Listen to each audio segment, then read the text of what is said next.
मार्गशीर्ष कृष्ण उत्पन्ना एकादशी। सूत जी बोले, हे ब्राह्मणों, प्राचीन समय में श्री कृष्ण चंद्र जी ने एकादशी के उत्तम व्रत का महात्म्य विधि पूर्वक वर्णन किया है। जो कोई इस महात्म्य को सुनेगा वह अनेक सुखों को भोगकर विष्णु लोक को प्राप्त होगा।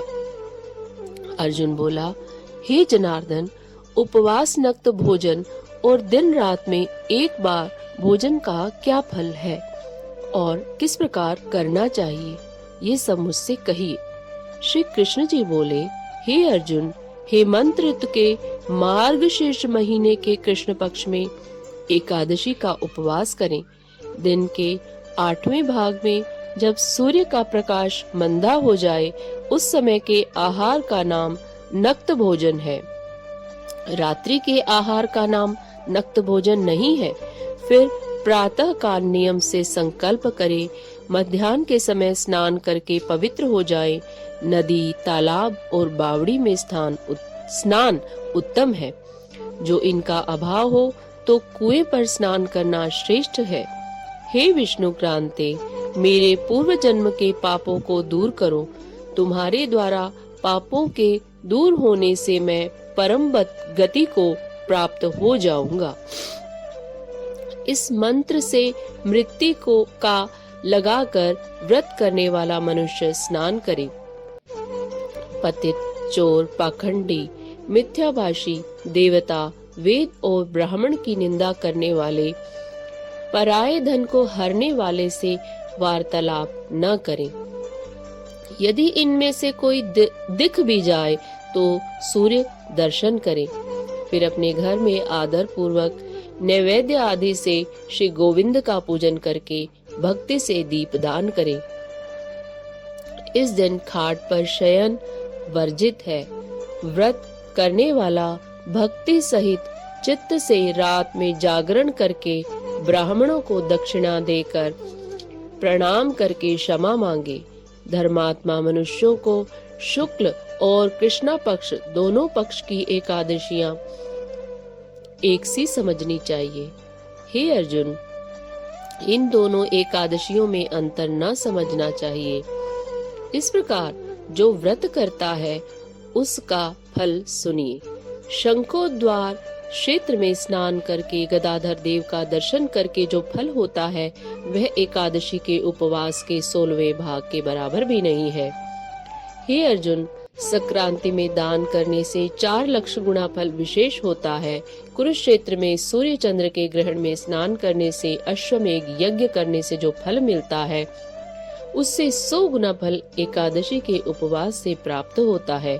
जिसके घर पर 1 लाख तपस्वी नित्य भोजन करते हैं, उनका 60,000 व्रत वर्ष में जो सहाय होता है वह एकादशी का उपवास करने से होता है।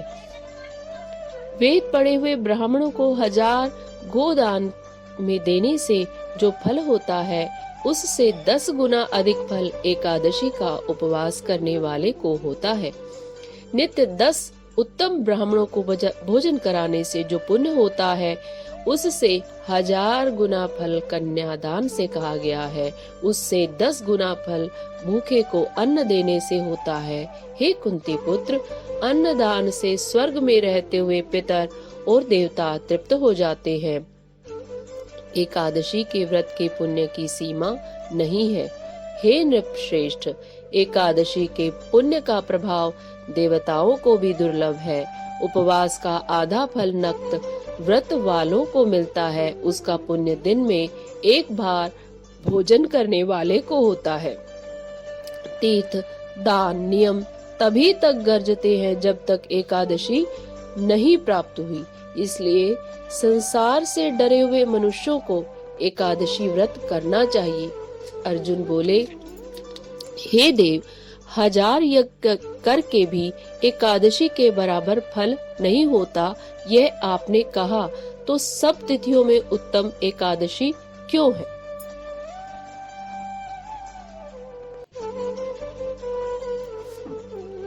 यह मैं जानना चाहता हूँ। श्री कृष्ण जी बोले, हे पार्थ, सतयुग में मूर नामक दैत्य था। वह बड़ा आश्चर्यजनक, महारौद्र और सब देवताओं को भय देने वाला था। उस तेजस्वी दैत्य ने अपने तेज से इंद्र, सूर्य, वसु, ब्रह्मा, वायु, अग्नि ये सब जीत लिए। इंद्र ने सब वृत्तांत शिवजी से कहा, हे देव, हम सब लोक से भ्रष्ट होकर धरती पर विचर रहे हैं।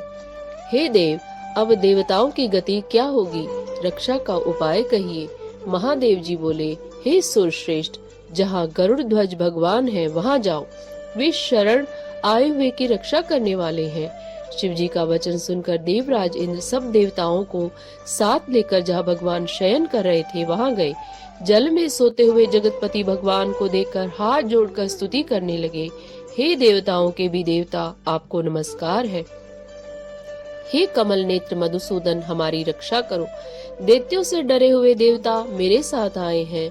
हे जगन्नाथ, आप सबके रक्षक, कर्ता और कारक हैं। हे प्रभु, आप सब देवताओं के सहायक और शांति करने वाले हैं। आप भूमि, आकाश और सब जगत के उपकार करने वाले हैं। आप शिव, ब्रह्मा और त्रिलोकी की रक्षा करने वाले हैं। आप सूर्य, चंद्र और अग्नि के देवता हैं। हे शरणागत की रक्षा करने वाले, हे महायोगिन, दैत्यों से जीते हुए देवता स्वर्ग से भ्रष्ट हो गए हैं, डरकर आपकी शरण आए हैं, आप रक्षा करिए। हे जगन्नाथ, हम लोग स्थान से भ्रष्ट होकर पृथ्वी पर घूम रहे हैं। इंद्र का वचन सुनकर विष्णु भगवान बोले, कौन सा मायावी दैत्य है जिसने देवता जीत लिए हैं? प्राचीन काल में ब्रह्मवंश देवता को पीड़ित करने वाला भयंकर नाड़ी जंग नामक दैत्य पैदा हुआ है। उसका प्रसिद्ध बलवान मुर नामक पुत्र है। चंद्रावती नाम की बड़ी नगरी उसकी राजधानी है। उसमें रहते हुए उस बलवान दुष्ट ने संसार को जीतकर देवताओं को अपने वश में करके स्वर्ग से हटा दिया है। इंद्र, अग्नि, यम, पवन, ईश, चंद्रमा, नृत्य, वरुण, इन स्थानों पर वह आप ही बैठ गया है। सूर्य बनकर स्वयं ही प्रकाश करता है। हे विष्णु, वह स्वयं ही मेघ बनकर देवता उसको जीत नहीं सकते। इस दैत्य को मारकर देवताओं की विजय कराइए। इंद्र का वचन सुनकर भगवान कुपित होकर बोले, हे देवराज, तुम्हारे उस बलवान शत्रु को मैं मारूंगा।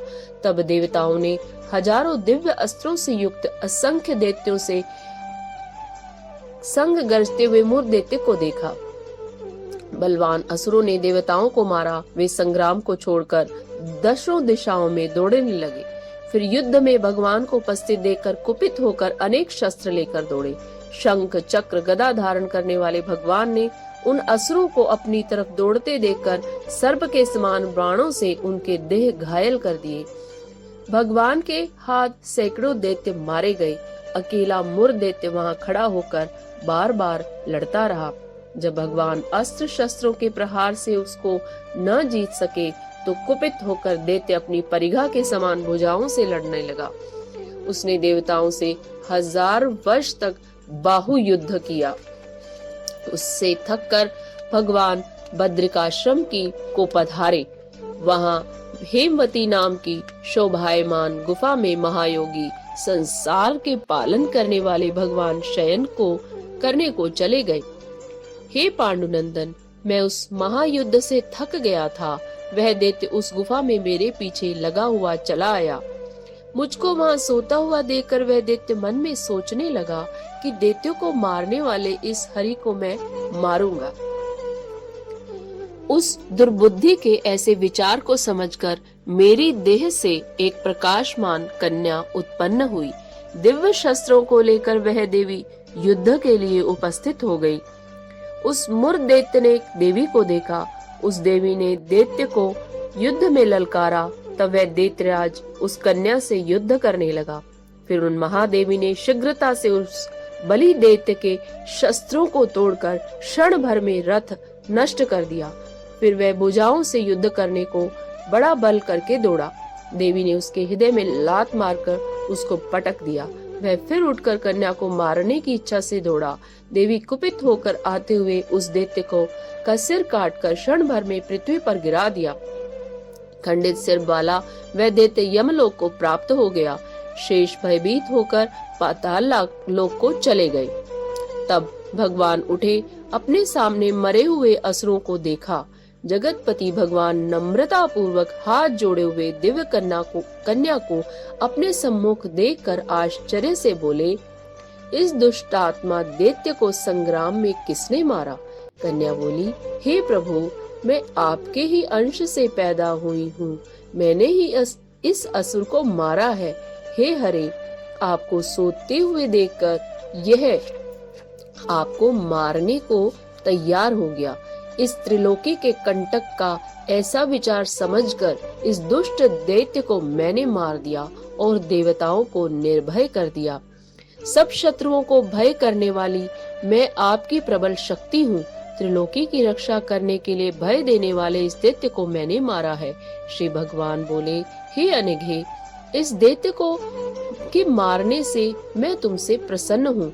देवता हृष्ट पुष्ट हो गए और देवताओं पर जो तुमने उपकार किया है, इससे तीनों लोकों में आनंद हो गया है। मैं तुम्ही से प्रसन्न हूँ। मैं ऐसा वरदान दूंगा जो देवताओं को भी दुर्लभ है।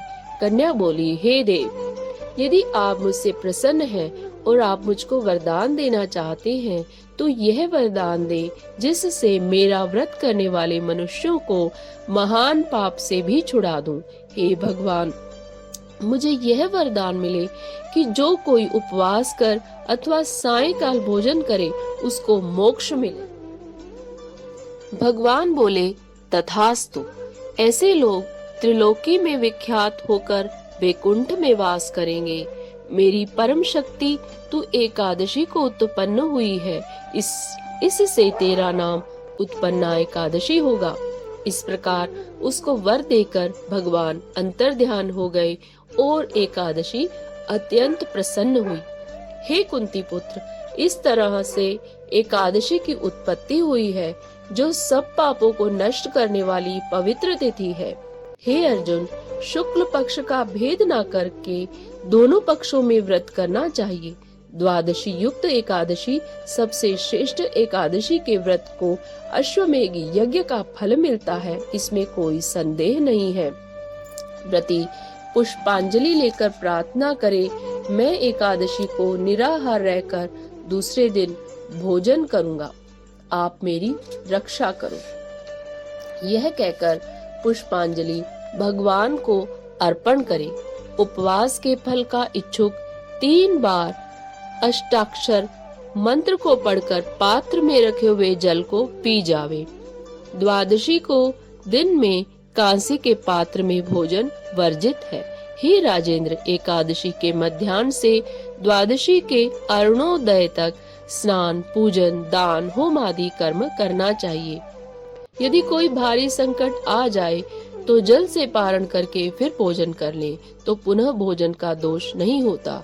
एकादशी महात्म्य क्या, जो एक पद भी सुनता है, ब्रह्म हत्या से लेकर उसके सब पाप दूर हो जाते हैं, उसमें संदेह नहीं है। वैष्णव धर्म के समान कोई सनातन व्रत नहीं है। विष्णु भगवान की जय।